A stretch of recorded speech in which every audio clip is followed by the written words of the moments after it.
सत्संगाची प्रेमाने बोला, जरा सर्वांनी बोला.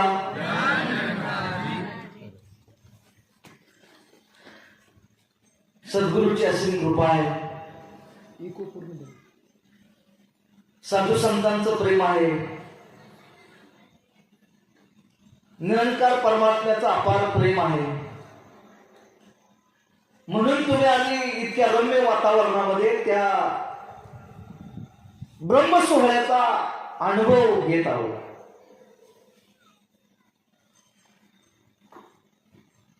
महाराजांनी आताच शेवटचं गीत गायलं की ते म्हणलं की आली चालून ही संधी ही तर जन्माच साधू नये. सत्संगाची भक्तीच्या ठिकाणी कोणत्या संधीबद्दल महाराज सांगत होते?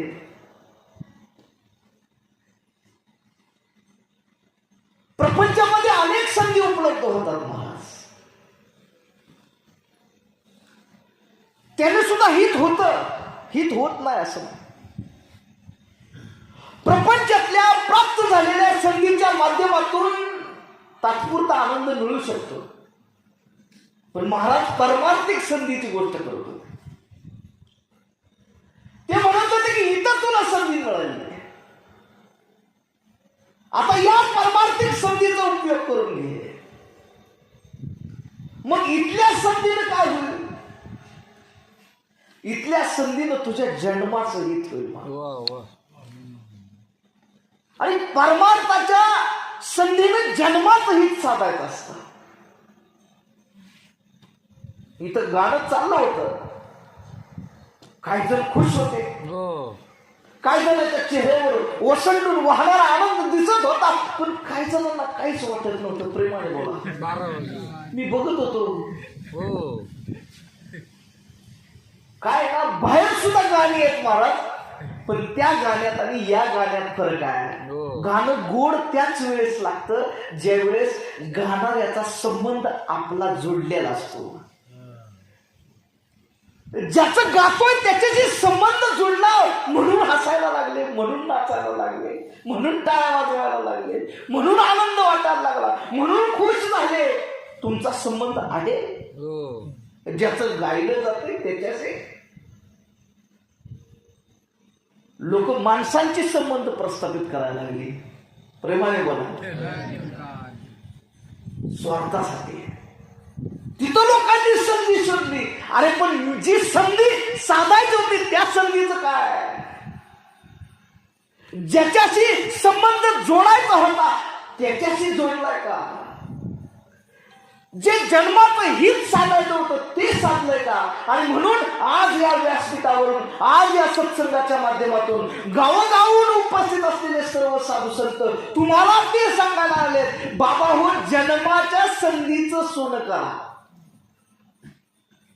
तुम्ही माणसांसोबत आजपर्यंत संबंध जोडलेही असतील बेशक, अनेक प्रकारे अनेक मार्गाने माणसाचे संबंध सुखालाच कारण ठरतील असं नाही. एक वेळ अशी येते महाराज, ते संबंध दुःखाला कारणीभूत ठरतील. पण असा एखादा संबंध जोडा की जो फक्त सुखाने सुखच देईल. आणि जगाच्या पाठीवरती या व्यासपीठावरून सांगतो, परमात्म्यासोबत जोडलेला संबंध कधीच दुःखाचं कारण ठरणार नाही महाराज. आणि म्हणून अशा पांडुरंगाशी, अशा परमात्म्याशी, अशा वाहिगुरुशी, अशा अल्लाशी, अशा गॉडशी, अशा देवाशी, अशा सद्गुरूशी, अशा संतांची अरे प्रीत जोडा, प्रेम करा, संबंध जोडा, संधी साधली जाईल. ती संधी साधून घ्या. कोकणे महाराज खरं तर भक्तीच्या ठिकाणी साधू व्हायला यायचं होतं. काय करायचं असतं सत्संगाची? अंतरंगामध्ये ज्ञान असलेला माणूस चांगला असेल का नाही सांगता नाही येत, पण अंतरंगात प्रेम आणि करुणा असलेला माणूस चांगला असतो, चांगला असतो महाराज. आणि करुणा कधी उत्पन्न होती महाराज? भक्तीच्या ठिकाणी साधू व्हायला येत होत. आपल्याला साधू व्हायचंय महाराज. अंतरंगात प्रेम आणि करुणा उत्पन्न करायची, मानवतेबद्दल कळकळ उत्पन्न करायची. आणि संतांना तुमच्या माणसाचा जो कळवळा उत्पन्न झाला, तो कळवळा तुमच्या माझ्या अंतरंगात उत्पन्न करायचा. म्हणून भक्तीच्या ठिकाणी जायचंय, म्हणून साधू संतांकडे जायचंय. पण काही लबाड माणसं प्रेमाने बोला, इथं संधी साधू झाली, साधू व्हायचं राहिलं. प्रेमाने बोला, अरे जिथं साधू व्हायचं होतं तिथं संधी साधू झाली. संधी साधू झाल्यामुळं ती बाधू लागली, बाधू लागली महाराज.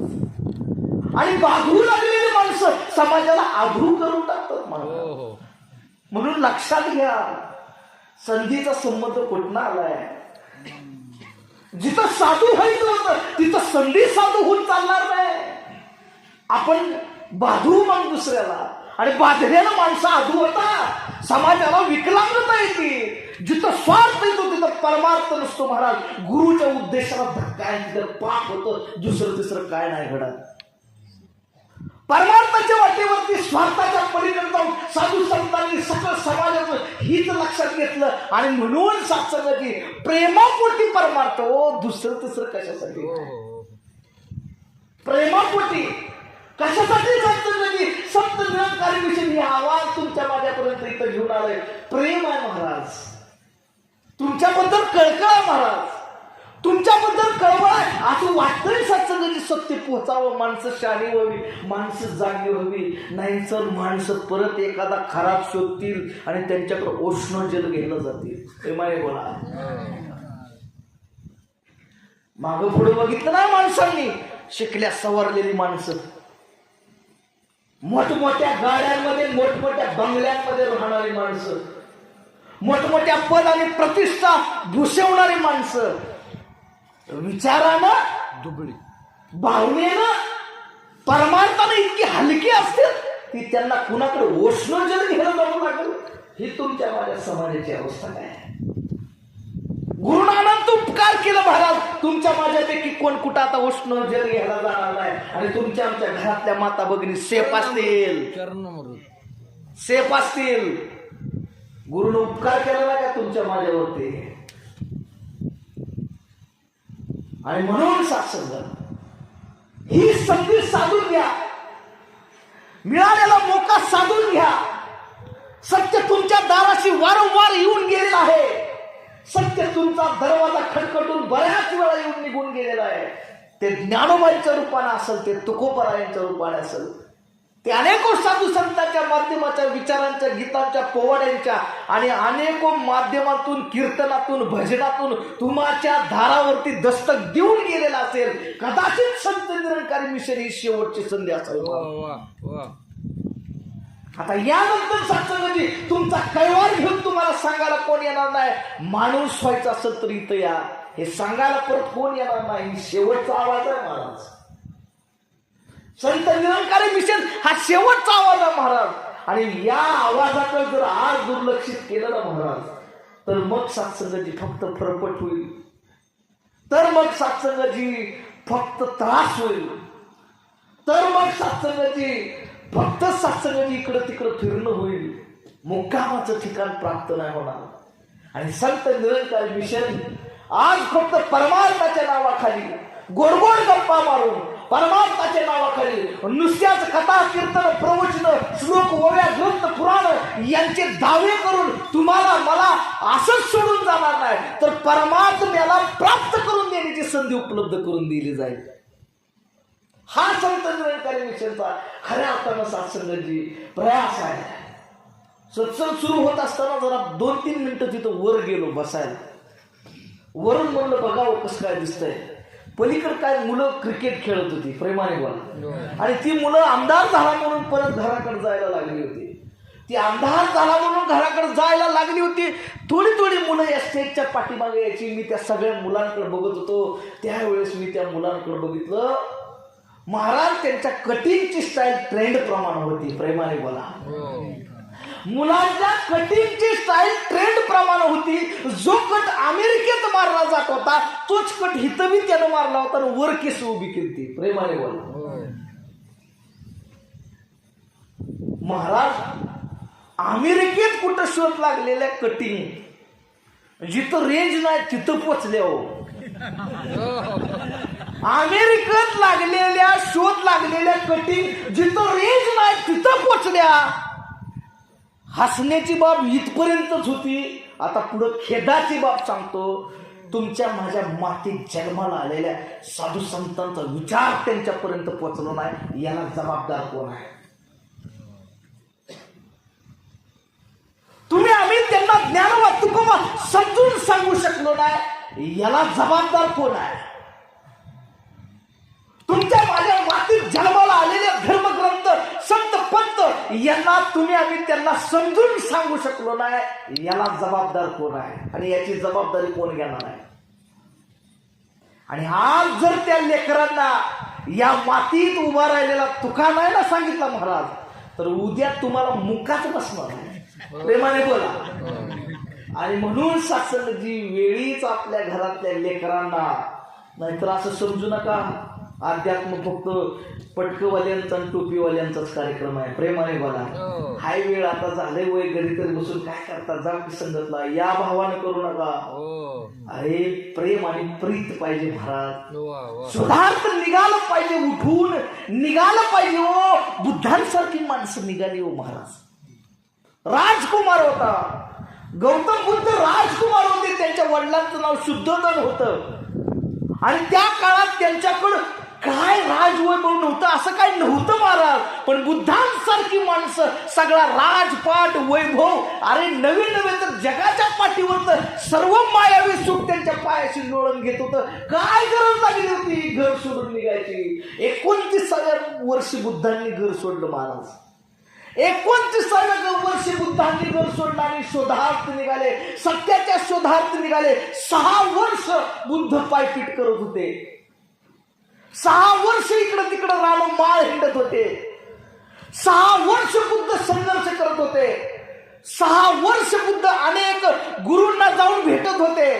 6 वर्ष त्या परमात्माचा पत्ता बुद्ध इकडं तिकडं सगळ्यांना विचारत होते.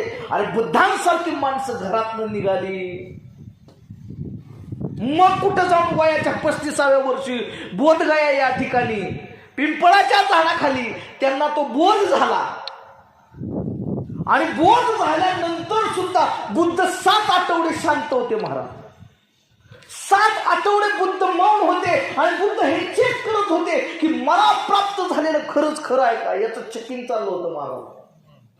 बुद्धांसारखी माणसं 6 वर्ष तपस्या केल्यानंतर, 7 वर्ष तपस्या केल्यानंतर, सर्व राजपाट वैभव सोडून निघाल्यानंतर आणि अनेक सद्गुरूंना भेटल्यानंतर, अनेक माणसांना विचारल्यानंतर, ज्या वेळेस परमपदाची प्राप्ती झाली त्यानंतर सुद्धा स्वतःच्या ठाई विचारत होते, मला प्राप्त झालेलं खरं आहे का, आणि मी हे जगाला सांगू का, आणि जर सांगितलं तर यानं काय उपयोग होईल का. अरे बुद्धांसारखी माणसं पडताळणी करत होती. तुमच्या माझ्याची आता काय घेऊन बसलाय?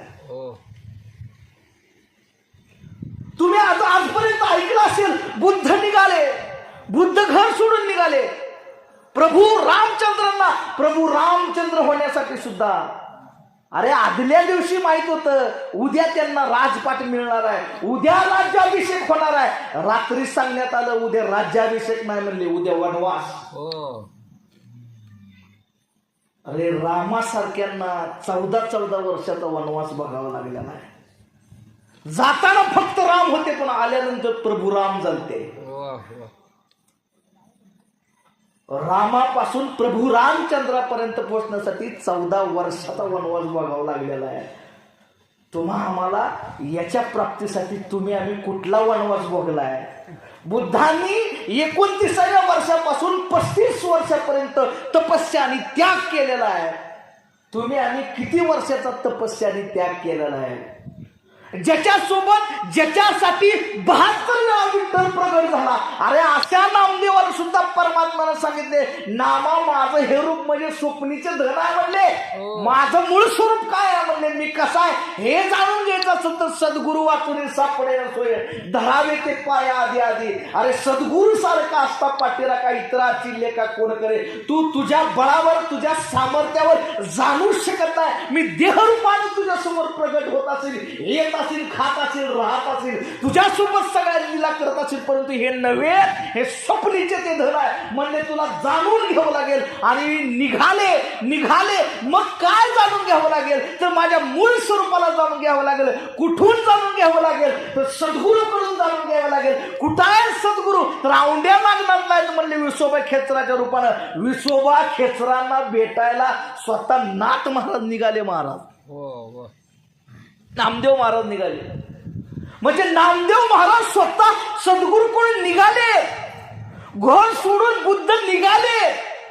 राजपाट राजवैभव उद्याचा राज्याभिषेक सोडून प्रभू रामचंद्र निघाले. अरे तुम्ही आम्ही निघालोय का? हा चिंतनाचा प्रश्न आहे महाराज.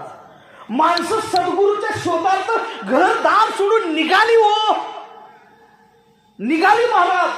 कारण त्यांना ओढ लागली होती, कारण त्यांना प्राप्त करून घ्यायचं होतं, कारण त्यांचं परमात्म्यावर प्रेम होतं, कारण त्यांच्या अंतरंगामध्ये जिज्ञासा होती, कारण त्यांना सत्य जाणून घ्यायचं होतं, कारण त्यांना परमात्मा स्वरूप व्हायचं होतं, कारण त्यांना संधी साधायची होती, कारण त्यांना जन्माचं हित साधायचं होतं, कारण त्यांना या परमात्म्यासोबत नातं प्रस्थापित करायचं होतं, कारण त्यांना हा जन्म वाया घालवायचा नव्हता, कारण त्यांना वाट्याचं बांधकाम, पोराचं लग्न, पुरीची साडीन, पुरीची माडीन, पुरीची गाडीन, आता दोंड्याचं महिना बोलवा जावाय घरात त्यांचं पाय पूजन त्यांना जेवाय घाला याच्यासाठी मिळालेला जन्म नाही म्हणले.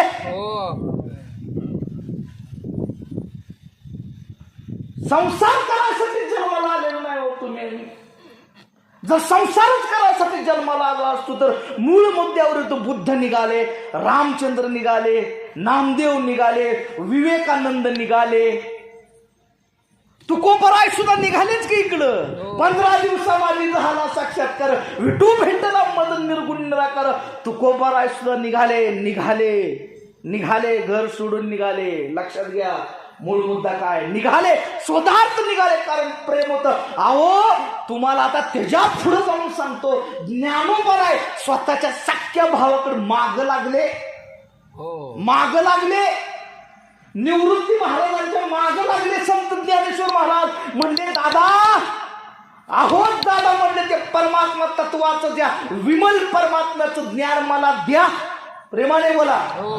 विमल या शब्दाचा अर्थ थोडा शास्त्रात दुरल्यानंतर असं लक्षात आलं. विमल म्हणजे अतिशय शुद्ध, विमल म्हणजे अतिशय पवित्र, विमल म्हणजे अतिशय पाक, विमल म्हणजे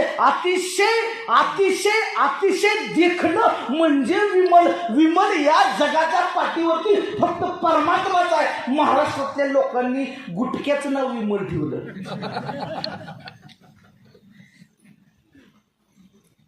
हे तुम्ही आणि माणसं. म्हणलो काय मला तर प्रश्न पडला कोणी नाव ठेवलं असं विमल.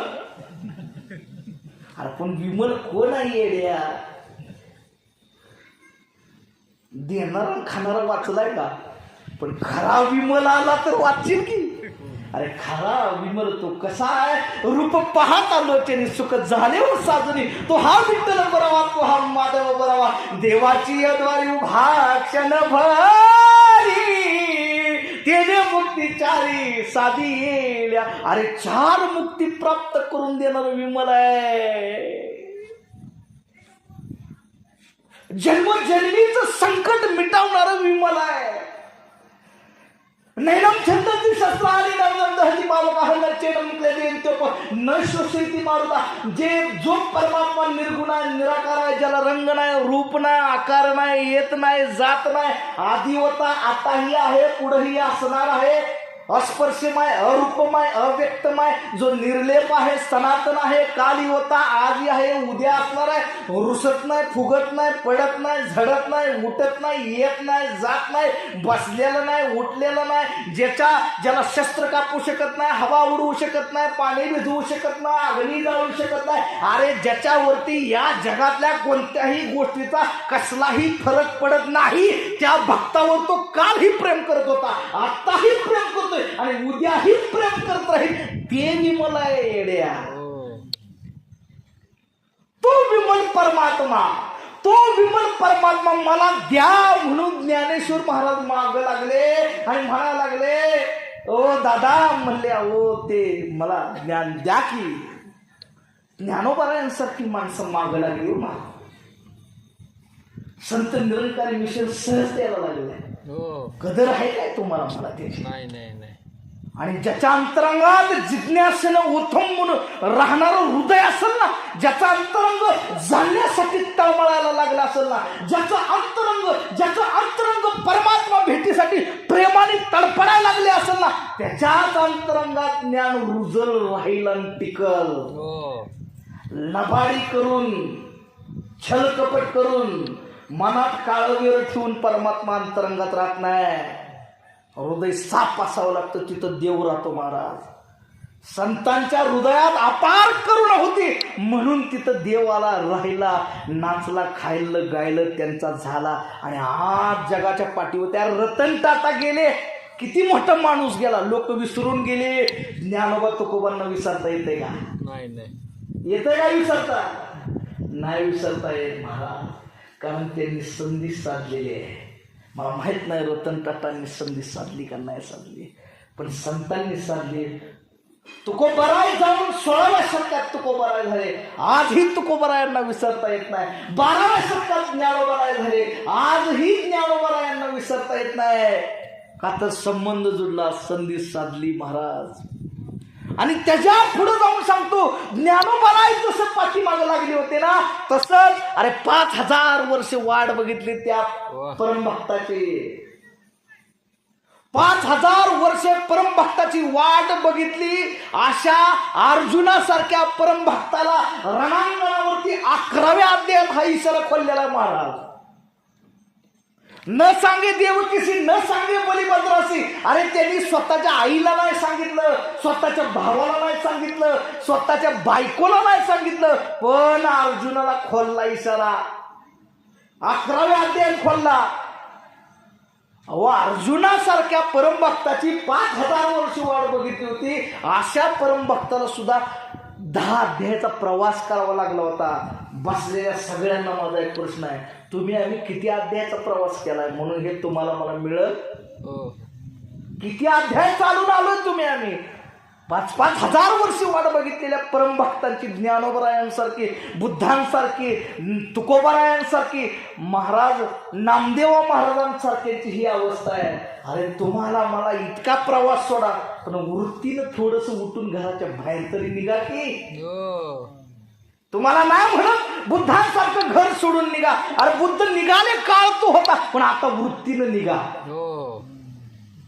शरीरानं बेशक तुम्ही संसारात राहा, पण आता वृत्तीनं प्रवासाला निघा. वृत्तीनं प्रवासाला निघावं लागेल. आणि मग कुठंतरी तुम्हाला बोधी वृक्ष प्राप्त होईल, तिथं तुम्हाला सुद्धा बुद्धत्व प्राप्त होईल. हा व्यक्तिगत आत्मसुखाचा मार्ग आहे, उद्धाराचा मार्ग आहे. प्रत्येकाच्या जीवनामध्ये असं बुद्धत्व आलं पाहिजे.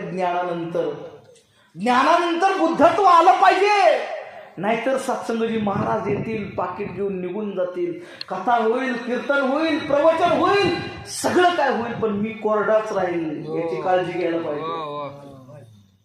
मी कोरडा राहता कामा नाही महाराज. माझ्या अंतरंगात भावनेचा ओलावा निर्माण व्हायला पाहिजे. एका ठिकाणी फार सुंदर वाक्य वाचलं. वाक्य असं होतं, ज्ञानाची नुसती चाहूल जरी लागली ना, ज्ञानाची नुसती चाहूल जरी लागली तरी माणसं गुलामीतून मुक्त होतात. शब्दाचा अर्थ कळतोय काय? खोली समजते काय? ज्ञानाची नुसती चाहूल जरी लागली ना तरी माणसं गुलामीतून मुक्त होतात. आणि ज्ञानाची नुसती चाहूल जरी लागली ना तरी माणसं अपूर्णत्वाकडून पूर्णत्वाच्या दिशेनं जातात. ब्रह्मज्ञान प्राप्त केल्यानंतर तुमच्या जीवनाला पूर्णत्व प्राप्त झालं पाहिजे. सद्गुरू जीवनात आल्यानंतर अरे तुमच्या माझ्या जीवनातली गुलामी निघून गेली पाहिजे. आणि सद्गुरू सारखा परिस्पर्श जीवनात आल्यानंतर तुमचं आमचं जगणं देखणं बनलं पाहिजे. एखाद्यानं पाहावं, बघावं आणि म्हणावं, अरे काय बोध झालाय, गुरु शहेनशाह बनवायलाय. कल्पना काय? गुरु शहेनशाह बनवायलाय. माझं काहीच होत नसेल तर विचारावं लागेल, देवाची याद्वारे उभा आहे का, देवळाच्या द्वारे उभा आहे का, गाण्याच्या द्वारे उभा आहे का, माईकच्या द्वारे उभा आहे का, सेक्टर संयोजकाच्या द्वारे उभा आहे का, ब्रँच मुखीच्या द्वारे उभा आहे, कुठल्या द्वारे उभा आहे का, सेवादल संचालकाच्या द्वारे उभा आहे, देवाच्या द्वारे उभा राहायचंय. भक्ती प्रेमाचा विषय आहे, देवाच्या द्वारे उभा राहायचंय. व्यवस्था बेशक असावीच, व्यवस्थित त्या प्रत्येक माणसाचा आदर असावा, तो आपल्याला करताही यावा. ती गुरुचीच रूप असतात, परंतु तर्फाच्या पुढे जाऊन सुद्धा आम्हाला थोडं बघता आलं पाहिजे. सगळ्यांचा आदरच आहे, सगळ्यांवर प्रेमच आहे, सगळी आपलीच माणसं आहेत, आपल्यासाठीच आहेत, गुरुनं प्रेमानं दिलेले आहेत. जपा, कदर करा, एकमेकांचा आदर करा, एकमेकांच्या खांद्यावरती हात ठेवा, हातात हात घेऊन गुरुचं मिशन पुढे नेत राहा. कुणाही बद्दल मनात द्वेष आणू नका, सगळ्यांना जवळ करा, अंतःकरणाशी लावा. आज लोक तुमच्याकडे आशेने यायला लागलेले आहेत. आज समाज संत निरंकारी मिशनच्या महात्म्याकडे आशेने बघायला लागलाय. आपल्यातली आपल्यात मेळ पाहिजे, आपल्यातली आपल्यात एकमेकांवर प्रेम पाहिजे. अरे जगाला आपण काय सांगणार, आणि आपल्यातली आपल्यात एकमेकांवर विश्वास पाहिजे. हे असेल ना तर मजा आहे. आणि मग सत्संगाची अर्जुनासारख्याला सुद्धा 10 अध्यायाचा प्रवास करावा लागला. 11व्या अध्यायात मी वर्णन सांगतो तुम्हाला, वर्णन सांगतो. जाणकारांनी गीता वाचलेली असेल. अहो 11व्या अध्यायात स्वतःचा अर्जुन म्हणायला लागला. हो महाराज, अर्जुन म्हणायला लागला, परमेश्वरा निर्गुण निराकार परमात्म्याचं वर्णनच तू करतोय फक्त.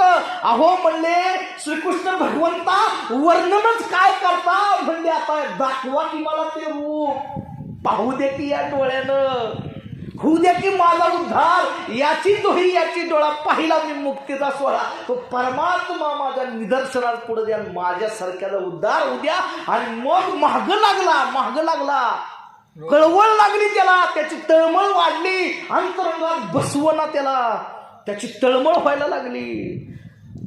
सगळ्या नसात रक्तामध्ये ते अधीरपण आलं. जसं एखाद्या प्रेमी माणसाला भेटण्यासाठी तुमच्या माझ्या मनात अधीरपण येतंय ना, तसं परमात्म्याला भेटण्यासाठी अर्जुनाच्या मनात अधीरपण निर्माण झालं. आणि मग 11व्या अध्यायामध्ये ज्यावेळी इशारा खोलला, त्यावेळेस त्याला ते रूप पाहून, कसलं रूप, विराट रूप पाहून, मी जेथे जातो तेथे तू माझ्या संगतीत चालविसे हाती धरून या, नैनम चिंतंती शस्त्र आणि नैनम धरती बाबा न चेडंकले न शोषेतील मारुता. अरे नेणो फुंको काम नको एकांतीचे ज्ञान, जो देव दिसेना डोळा तो देव दाखवू सकळा. तो परमात्मा पाहून ज्ञानोबराय म्हणायला लागले की आज सोनियाचा दिन वर्ष अमृताचा गणू. अरे पाहिला तो परमात्मा त्यांनी पाहिला. आणि पाहिल्यानंतर अर्जुन काय म्हणायला लागला, देवा तुला वर नमस्कार, देवा तुला खाली नमस्कार, देवा तुला पाठीमागे नमस्कार, देवा तुला पुढे नमस्कार, देवा तुला उत्तरेला नमस्कार, देवा तुला दक्षिणेला नमस्कार,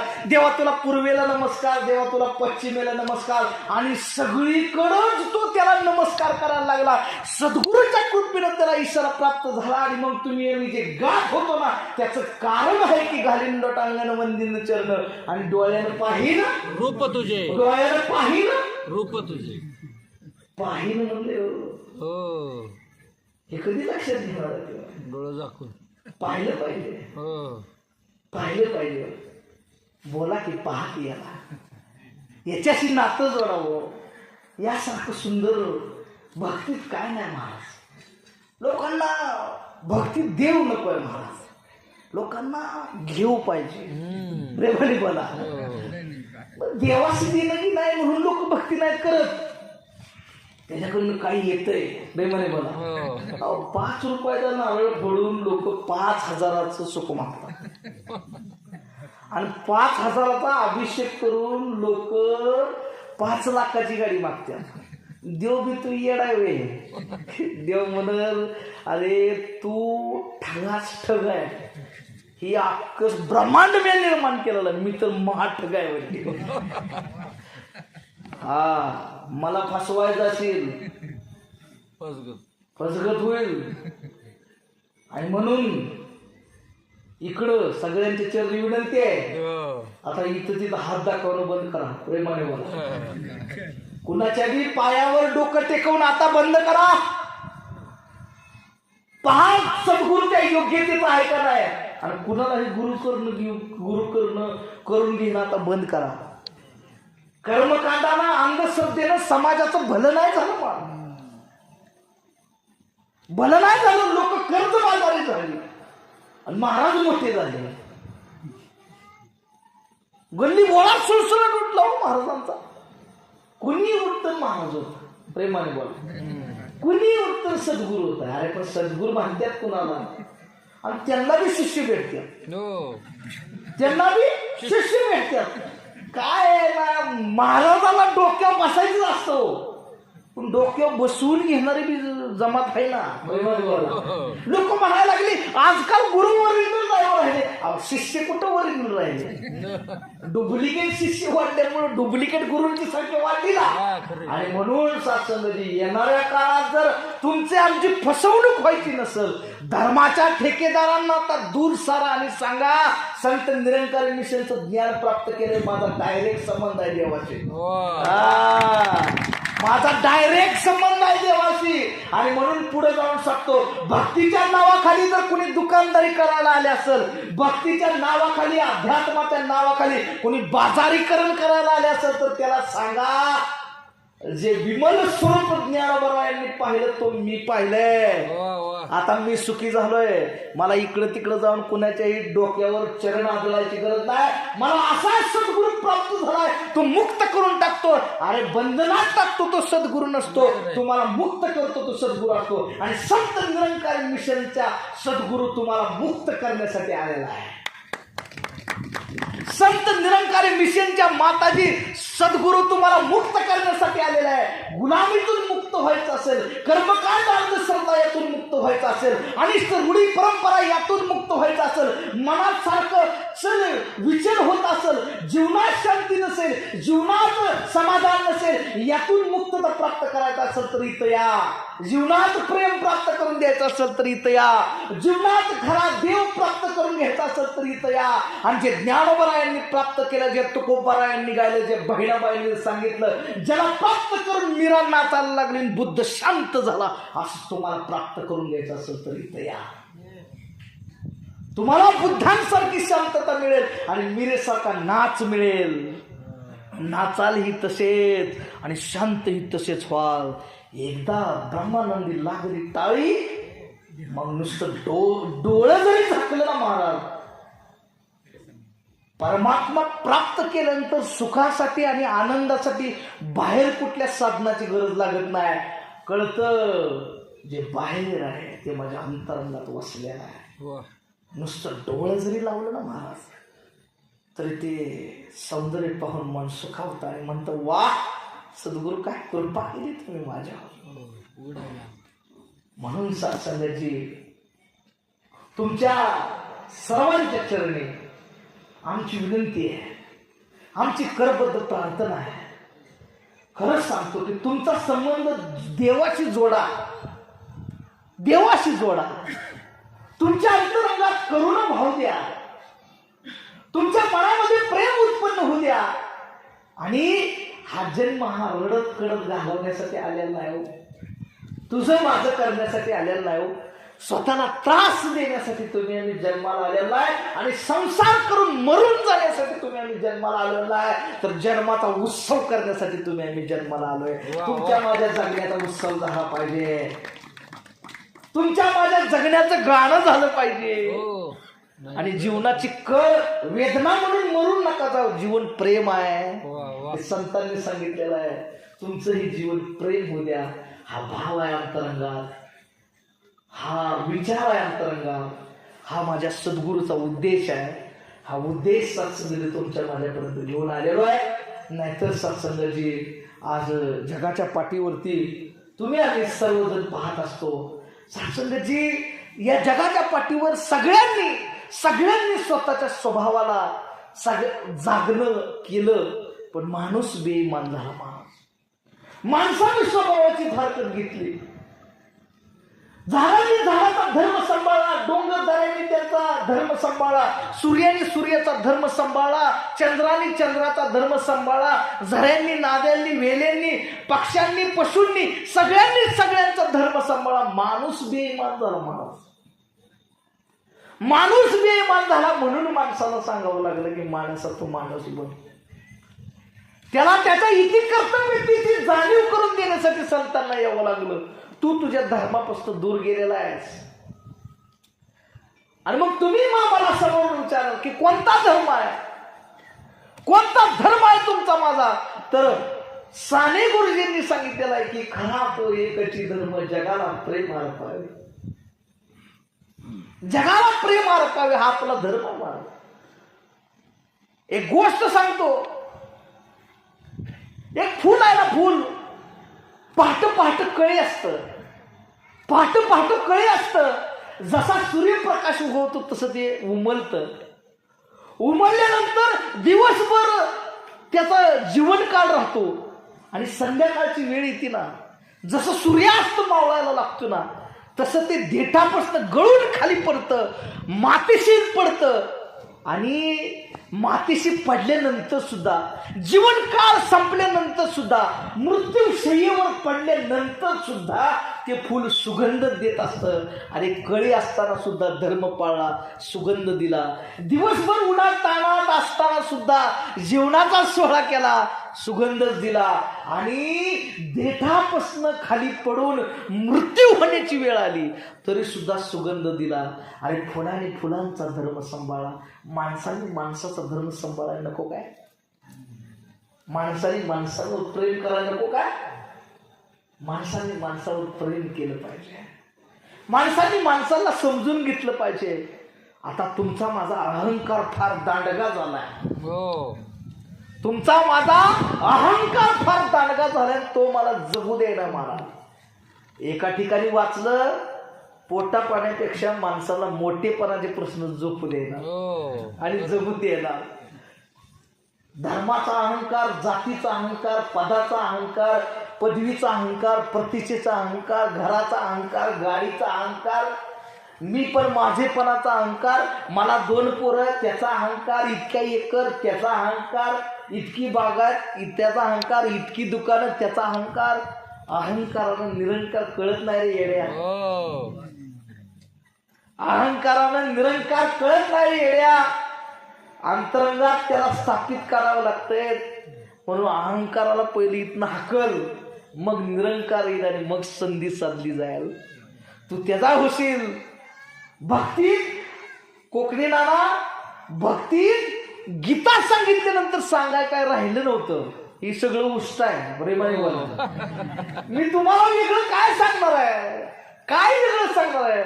आम्ही फक्त एवढंच सांगू, मिशन प्रेमाचं आहे. वा वा. मिशन प्रेमाचा, मिशन माणूस बनवायला आलेला आहे. ज्ञान प्रेमाचं आहे. ज्ञान घेतल्यानंतर तुम्हीही अंतरंगात प्रेम जाग कराल आणि एक दिवस प्रेम व्हाल आणि मग जगण्याला मजा येईल. एवढंच सांगतो. या जगाच्या पाठीवरती देव एक आहे, तो निर्गुण आहे, तो निराकार आहे. त्याला सद्गुरू करवी पाहता येतं, त्याला सद्गुरू करवी आपलंसं करता येतं. सद्गुरू कसा असावा लागतो? सद्गुरू ब्रह्मनिष्ठ असावा लागतो, सद्गुरू तत्वनिष्ठ असावा लागतो. घेऊन सद्गुरू गमची किल्ली उघडावी अंतरंगाची खोली, मी कोण कोठली चरावं विचारून पहा रे, विचारून पहा. धन्य तो सद्गुरू चिन्मय रत्नांची खाणी, सोहम ब्रह्म वस्तू दाखवितो नैनी. सद्गुरू करता पुरता लाभेल आत्मसुखाचा ठेवा, अरे भेटविल देवांच्या देवा तो सद्गुरू जाणावा. सद्गुरू बापांचाही बाप दूर करी जन्म मरण ताप. म्हणूनच आपण म्हणत होतो की वारी वारी जन्म मरणाची वारी, हारी पडलो आता संकट निवारी. 83,09,999 योनी फिरून आल्यानंतर माणसाला जो बहुमोल जन्म मिळाला होता ना, तो कशासाठी मिळाला होता? तर याची जन्मी साधी नारायण, नाहीतर हिन पशुहून. म्हणून तुमच्या चरणी विनंती आहे, निर्गुण निराकार परमात्म्याला पाहता येतं. त्याला संतांनी पाहिलेलं आहे, गायलेलं आहे, जगाला सांगितलेलं आहे. ज्ञानोबा तुकोबांची तीच ग्वाही आहे. असा तो देव संत निरंकारी मिशनच्या माध्यमातून, संत निरंकारी मिशनच्या सद्गुरूच्या कृपेच्या माध्यमातून तुम्हाला सुद्धा चमडेच्या डोळ्याला नाही, ज्ञानदृष्टी देऊन, ज्ञानांजन घालून तो परमात्मा तुमच्या दृष्टीस पडेल. पडल्यानंतर तुमचा अहंकार जाईल, मग तुम्हाला निरंकार दिसेल. निरंकार आला की विवेक विवेक जागा होईल. विवेक जागा झाला की अंतरंगात प्रेम येईल. प्रेम आलं की शांती येईल. शांती आली की समाधान येईल. समाधान आलं की जगण्याची मजा येईल. वा वा. आणि जगण्याची मजा आली की जीवन सोपं होईल. आणि छोट्या छोट्या हलक्या सारख्या गोष्टीनं मन दुःखी करणं माणसं सोडून देतात. ज्ञानाचा स्टँडर्ड वेगळा आहे. वा वा वा. ज्ञानाचा स्टँडर्ड वेगळा आहे. ब्रह्मज्ञान प्राप्त केलेल्या माणसांच्या जीवनात दुःख नाही असं म्हणत नाही आम्ही. दुःख आहे पण दुःखाची कारण हाय पाय आहे. हाच माझ्याकडे बघून नाही हसला ना, ह्यानेच मला बोलला नाही, ह्यानेच माझं नाव घेतलं नाही, हिनंच माझा मानपान केला नाही, अशा क्षुल्लक गोष्टीवर तुम्ही आम्ही दुःखी होत नाही. आता अंतरंग ब्रह्मविचारानं प्रेरित झालेला आहे. आता ज्ञानोबाराय ज्या कारणानं दुःखी झाले त्या कारणानं मी दुःखी होतो. अवघाचे संसार सुखाचा करेल आनंद भरीन तिन्ही लोक. सत्संगला जायला वेळ झाला तर मला दुःख होतं, कारण वाटतं तिथं कुणाचे 2 शब्द निघून जातील, मला काय मिळणार नाही, मला काय मिळणार नाही म्हणून दुःख होतं. दुःखाची कारणं चांगली आहेत महाराज. आता शुद्ध गोष्टींसाठी मन हलकं करायची गरज नाही. आणि मग जीवन सोपं होतं, साधं होतं, सरळ होतं, ब्रह्ममय होतं, संतांसारखं होतं. तुम्हाला खरं सांगू का, सद्गुरूच्या कृपेनं हे ब्रह्मज्ञान जीवनात आल्यानंतर तुम्हाला मला संतांचा स्वभाव घ्यायचा होता. संतांचा स्वभाव घ्यायचा होता. लोकांनी संतांची वस्त्र घेतली, प्रेमाने बोला, लोकांनी संतांची वस्त्र घेतली, माळा घेतल्या, टिळा घेतला, कपडे घेतली, कमंडल घेतली, आणि मग लोकांना वाटायला लागलं ते संत होतील.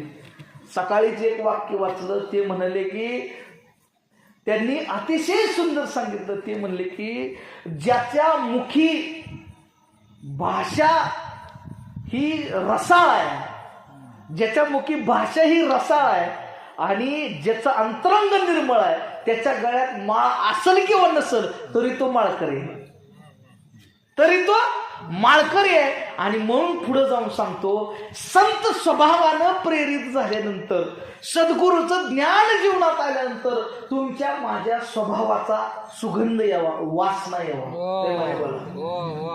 वास आणि सुगंध यात फरक आहे. कुत्र 2 किलोमीटरवर जरी मेलेला असेल ना तर माणूस हिथच असं नाकाला हात लावून निघून जाते, कारण वास येतो.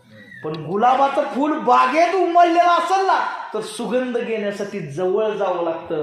तुमच्या माझ्या सुद्धा स्वभावाचा सुगंध यावा, माणसांनी जवळ यावं. वासना येता कामा नये. वास आला तर माणसं नाकाला धरून दूर जातात. म्हणून सत्संगाची दया करा, कृपा करा. संत निरंकारी मिशनचं पवित्र ज्ञान आल्यानंतर तुमच्या माझ्या सुद्धा स्वभावाचा सुगंध वाहील. तुमच्या माझ्या जीवनात सुद्धा ते विमल तत्व येईल. तुमच्या माझ्या जगण्यात सुद्धा प्रेम येईल. तुमच्या माझ्या जीवनात सुद्धा ते सत्य येईल. मग इतरत्र भटकण्याची गरज नाही लागणार. माणसाचा धर्म आपण सगळेजण पाळू, एकमेकांशी प्रेमाने राहू, गुण्या गोविंदाने सत्संगजी या मिशनच्या कार्यामध्ये लढत राहू. आता 2029 साली संत निरंकारी मिशनला 100 वर्ष पूर्ण होणार आहेत. आता कंबर कसायची आहे, माग थांबायचं नाही. ज्यांना ज्यांना शक्य आहे, ज्यांना माताजींना भरपूर पैसा दिलेला आहे, त्यांनी पैशाच्या रूपाने संत निरंकारी मिशनच्या कार्याला मदत करा. ज्यांना चांगलं ठेवलेलं आहे, तंदुरुस्त ठेवलेलं आहे, अशांनी घरात बसून नका राहू. हे तण अरे आज चांगलं ठेवलंय ना, गुरुच्या कार्याला लावा. नाहीतर पुढे जाऊन सांगतो, ससून मध्ये गेला ना, एक नस बंद केली ना, माणसं लाखो रुपये द्यायला तयार आहेत. डॉक्टरला म्हणते दे तेवढं वाचवा केलं, हाय तेवढं सगळं देतो, पण नीट करा. अरे ज्यानं नीट ठेवलंय त्याच्या ठिकाणी नीटपणे जायला काय प्रेमाने बोला. हा, आणि म्हणून सांगतो, मुंगीला कणानं, हत्तीला टणानं, आणि तुम्हाला मला सुद्धा घास देणाऱ्या, तुम्हाला मला सुद्धा श्वास देणाऱ्या, तुम्हाला मला सुद्धा ध्यास देणाऱ्या, तुम्हाला मला सुद्धा जिवंत ठेवणाऱ्या परमात्म्याला क्षणाक्षणाला सत्संग जे आभार देत, क्षणाक्षणाला याचा आभार मानत. नाहीतर विचार करावं, तुम्ही आम्ही इथं बसलोय, पण दवाखान्यामध्ये वेदनेनं व्याकुळ असलेल्या बेडवर पडणाऱ्याला सुख आहे का हो? त्याला असं वाटत असं ही जगणी नको आता, मला इथनं घेऊन जा, पण ही सण व्हायला. मग चांगलं ठेवलेल्या माणसांना संगतमध्ये येऊन बसायला काय हरकत आहे? हो खरंय. बेडवर जायची वाट बघायची नाही. हो वेदनाच येतील आणि मगच मला हा आठवण, याची वाट बघायची नाही. अरे जोपर्यंत चांगला आहे, स्वतः श्वास आहे, अंगात ताकद आहे, शरीरात रग आहे, तोपर्यंत देणार, सांगणार आणि जाणार, आणि याचं गाणं गात राहणार. म्हणून सत्संगजी एवढंच सांगतो, परमात्म्याचे तुमच्या माझ्यावरती अनंत उपकार आहेत. त्या अनंत उपकाराची जाण ठेवून मला सगळं फ्रीमध्ये देणाऱ्या परमात्म्याचे आभार मानत सत्संगाची तुम्ही आम्ही हा परमात्माचा सोहळा करत राहूया. येणाऱ्या काळात 100 वर्ष पूर्ण होणार आहेत. तनानी मनानी धनानी सगळ्यांनी सहयोग द्या. इथं उपस्थित असलेल्या सर्वांनी आता गेल्यानंतर 3 जणांना प्रेम द्या. मग किती संख्या वाढेल बघा. त्यांना सांगा तू 3 दे. आणि जगात लोक द्वेष पसरवत असतील, आपण प्रेम पसरवूया. जगात लोक दुसऱ्या गोष्टी वाईट मार्गाला नेत असतील, आपण सन्मार्गाला नेऊया. हे सन्मार्गाचं मिशन जनसामान्यांपर्यंत घेऊन जाऊया आणि खऱ्या अर्थानं माताजींच्या आशीर्वादास पात्र ठरूया. देव एक आहे.